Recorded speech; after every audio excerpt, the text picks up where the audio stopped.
सानाम कोगे इन पाहटा खना लासाहेद गॉड जोहार। तेहेन दोबन आंजमा तेहेन दोबन बड़ाया सारी और सारना, सारी धर्म और सारना धर्म रना फरक दो चेद। आदम दो को मनाया सारी धर्म, आदम दो को मनाया सारना धर्म, आदम दो को मेना सारी सारना धर्म।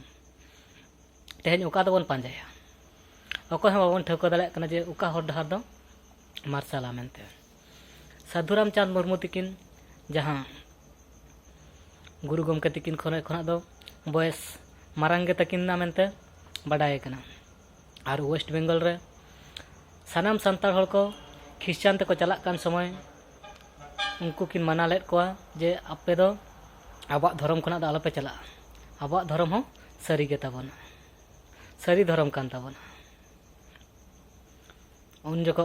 किछु गान हड़ दो ओना बड़ाय काते को कुली लेद किना तबे ठीक गया आले बाले चला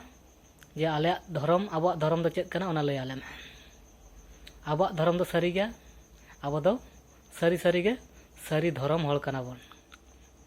आदो उन खना गे ओना दो अड़ी गान आयमा हड़ गे सारी धर्म मेनते को मानाव बताव लेद ताहे। और उनकिन गंके तिकिन दिसम रे अड़ी गान जायगा रे दाणा काते हकिन लय को कान थाहे जे आबो दो सारी धर्म हड़ कना बोन मेनते। गुरु गमके पंडित रघुनाथ मुर्मू जखन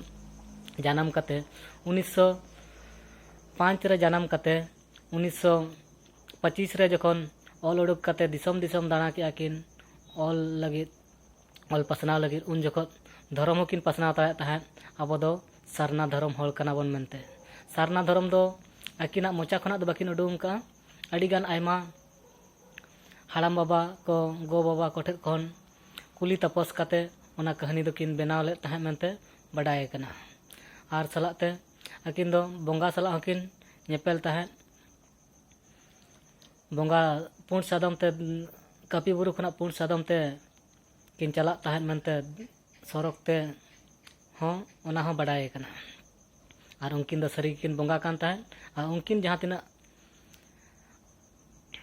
हितल बाखेण एमान तेया पोतब करे लाकचार सेरेंज को अड़ी जोथात जोथात सेरेंज किन ऑल का और जोथात जोथात कथा गे किन ऑल हटो का। आदो ओनाते उनकिन दो बढ़ती लिंग सारहाव किना। और तेहेन दो ओना गे चलाक कना जे सारना धर्म हड़ कना गे बोन मेनते गे बढ़ती बड़ायोग कना। साधु रामचंद्र मुर्मू तिकिन दो जहाँ ओने किन मोचा खना किन बनाव लेद ताहे सारी सारी धर्म, सारी माने खाली दो बांग कान ताबोना सारी कान ताबोना, ओना सारी खना गे सारी दो हुई लेना। आदो ओना सारी धर्म दो तेहेन दो उयहर ताबोन पे सारी दो सारी खना गे हेज लेना। जहाँ माने अब सान्ताल को एटा धर्म ते आलोबन चलाक लगी खातिर ते उनी दो मिट्टांगे बनात बोन ताहेन जे आबो धर्म दो सारी गे ताबोना बांग एड़े ताबोना। एटा धर्म ते आलोपे चला आबो धर्म हो सारी गे सारी धर्म कना बोन मेनते मेन काते आबोय आकट दो लेद बोन ताहे। उनकिन हो बड़ी दो बकिन कमी का अड़ी नपाय किन कमी का ओनाते उनकिन हो अड़ी अड़ी सारहाव। तेहेन सानाम सान्ताल सुमझुक ताबोन पे जे आबो समाज और सावता बाबन के चागा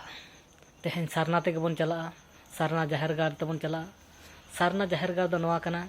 जे उन तारा केचाक गेलिन मेना अड़ी संगिन खना लय लेखा दो होयतो अड़ी घड़ी जुआ। ओनाते आधा खना लिन लय गोदा जहाँ इयाय कोड़ा इयाय कुड़ी अरन बरन बीर गाजार रे को ताहेन कान ताहे साकाम कुंबा काते उनको इयाय कोड़ा इयाय कुड़ी साकाम कुंबा काते को ताहेन ऑक्तो रे कुड़ी को को चला ताहे साकाम हेज, कोड़ा को चला ताहे सेंद्रा कारका। उनको को इदी काते ओना धर्म दो पांते नाम लेन ताहे।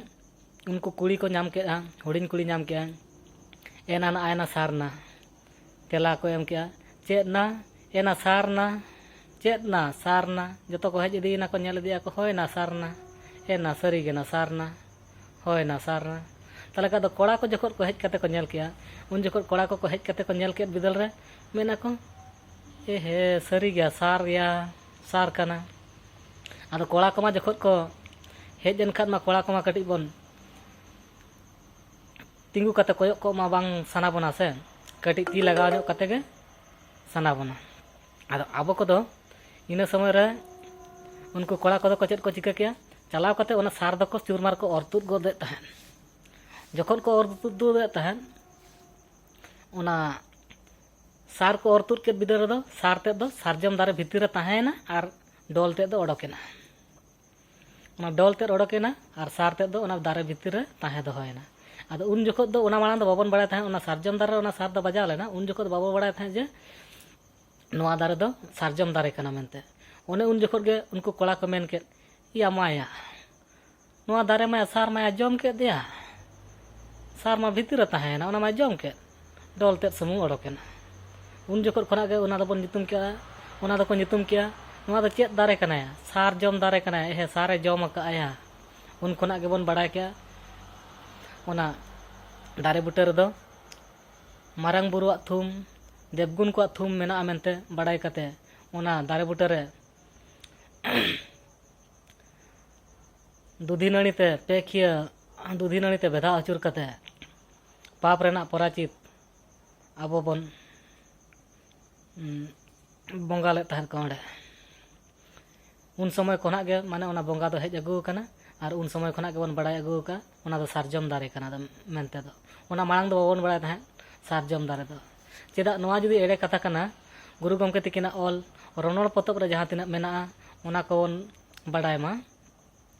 साल साल खना साड़े गाड़ गाड़ खना गाड़ा हुद हुद खन होय धौ धौ खना धगौ सेंगल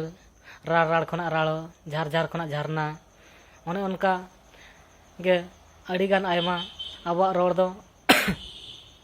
ओना साड़े आड़ांग करे खना गे हेज कना मेनते बड़ाय कना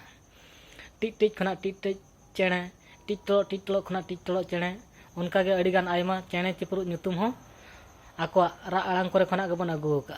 और छातिक को दो हिंदी ते बांग्ला ते एमान ते को दो नोंका दो बचु आना आबो सांताल दो सारी गे अड़ी सोरेसा मेनते अलिन लिन मेनेया अलिन गे मन कसराय टुडू मा जुदी अलिना वीडियो बो कुसिया कना तले कर हानते मांग सेर आरो हल को बन भेजा कमा और